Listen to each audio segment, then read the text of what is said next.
जो मीटिंग मुंबई में हुई है, पहली मीटिंग थी, मालेगांव शहर से भी 4 लोग गए थे। अगर आने वाले वक्त में फिर एक बार अगर मीटिंग रही वहां पर, तो क्या आप शामिल होगे? बात आप पहले समझ लो कि कोई भी कमेटी अगर कोई बनाई गई है तो उस कमेटी में रहने वाले जो लोग हैं उनका काम है कि वहां पर ड्राफ्ट बनाए, रिपोर्ट बनाए। हम रईस शेख जो हैं हम उनको हमारी तजवीज़ दे सकते हैं और वो मीटिंग में वहां रखेंगे। हम खुद मीटिंग में जाकर कोई बात करें इसकी कोई ज़रूरत नहीं है। इसको मैं छछन मानता हूँ, ये सिर्फ एक छछन है। तो एक सीधी सी बात है, अगर दादा भूसे चेयरमैन है तो मैं दादा भूसे को जाकर अपनी बात रख सकता हूँ कि देखो ये हमारा मामला है। अभी अगर महासभा है और महासभा में कारपोरेटर लोग ही रहेंगे, असेंबली में असेंबली के नुमाइंदे रहेंगे, तो वहां पर अगर जाहिर नदवी ये बोले कि मैं असेंबली में जाकर अपनी बात बोलूंगा तो ये बिल्कुल गैर मुनासिब बात है।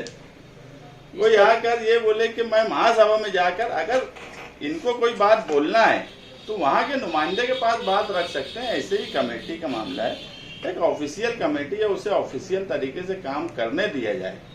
आपके पास कोई तजवीज़ है तो उनके जो रुकन है उनके पास बात रखो। इस तरह से डिस्टर्ब करना कमेटी को और सियासी तौर पे इस्तेमाल करने से वहाँ पे मसला खड़ा होगा। वहाँ ये बात आएंगी, कल इच्चल करंजी के लोग बोलेंगे, सोलापुर के लोग बोलेंगे, हम लोग नागपुर के हम लोग बोलेंगे यार हमारे भी 10 लोग कमेटी में बैठेंगे, तो फिर कमेटी की मतलब क्या बचा? तो कमेटी को कमेटी की तरह काम करने दें। उसमें जो लोग स्टडी कर रहे हैं, जिनको समझता है, उनसे राब्ता करें और उनके पास अपनी बात रखें। बुनकर लॉन्च में जो मीटिंग हुई उसको नकली मीटिंग बताया जा रहा है। मीटिंग नकली और असली ये मेरी नहीं समझ में आती। क्या हुआ? हमने अव्वल दिन से पार्टी के नाम से प्रोग्राम रखा, पावरलूम परिषद का इनकार किया। ये अलग बात है कि पावरलूम परिषद से सामने वालों ने उसको असली समझ लिया।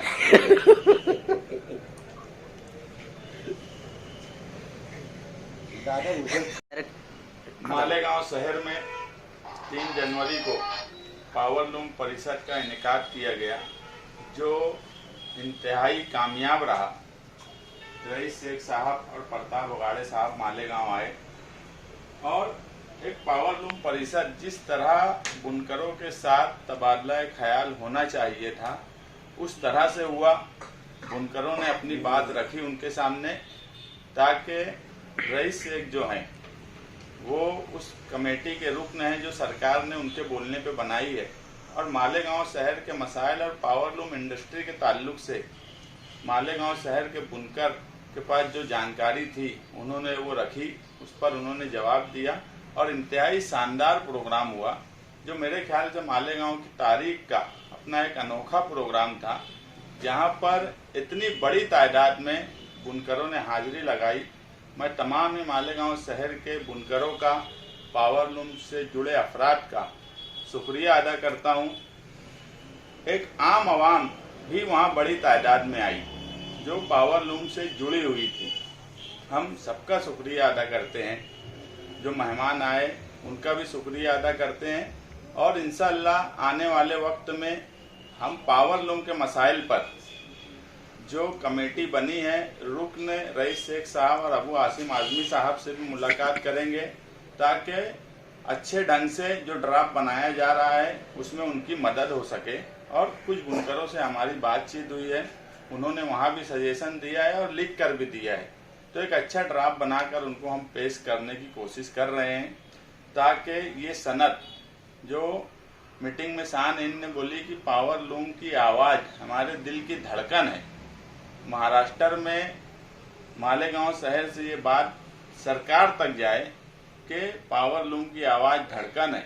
एक वक्त था कि इस शहर में ये बोला जाता था कि इस आवाज़ से लोग बहरे होते हैं, और आज एक वक्त है कि बुनकरों ने ये बताया कि वो आवाज़ मालेगांव शहर के दिलों की धड़कन है। इसलिए मैं तमाम ही लोगों का शुक्रिया अदा करता हूँ। ख़ास बात हमारे प्रोग्राम की ये थी कि हमने कोई लाउड स्पीकर नहीं अनाउंसिंग के लिए लगाया, ना ही हमने हमारे वर्कर और पार्टी के लोगों को ये बोला कि वो जुलूस की शक्ल में आए। हमारा मकसद था कि पावरलूम के बुनकर आए मगर उसके बाद भी आवाम ने अपने तौर पर बड़ी तादाद में इस प्रोग्राम में शिरकत की। आप देख रहे होंगे कि ये प्रोग्राम के ऐलान के बाद इस शहर में जिस तरह की इस प्रोग्राम को नाकाम करने की कोशिश की, बुनकरों ने उस प्रोग्राम में आकर ये साबित कर दिया कि बुनकरों के सवाल पर मुत्तहिद होना चाहिए। और मैं मालेगांव शहर के नुमाइंदे से भी यही कहूँगा कि हमें इत्तेहाद का मुजाहरा करना चाहिए। जहाँ पर आपको बात नहीं समझ में आ रही है वहाँ पर किसी से मालूमात लेकर कामकाज करने में कोई अपने आप को ये ना समझे कि छोटा हो जाएगा। इत्तेहाद से सनद का काम होना चाहिए। यही के लिए और मीडिया का भी मैं शुक्रिया अदा करता हूँ कि दोपहर से मालेगांव शहर की इलेक्ट्रॉनिक मीडिया खास तौर से खुसूसी तौर पे और प्रिंट मीडिया भी जो रईस शेख के पूरे प्रोग्राम को कवर करी और देर रात तक प्रोग्राम चला और उन्होंने एक अच्छे ढंग से मालेगांव शहर में जो पैगाम उस प्रोग्राम का शहर भर में भेजा, तो शहरियान भी कहीं ना कहीं पावर लूम परिषद से मुतमईन है और उनको लगता है कि ये जो कोशिश है ये जारी रहेंगी और इंशाअल्लाह इसमें कोई अच्छा रिजल्ट आएगा।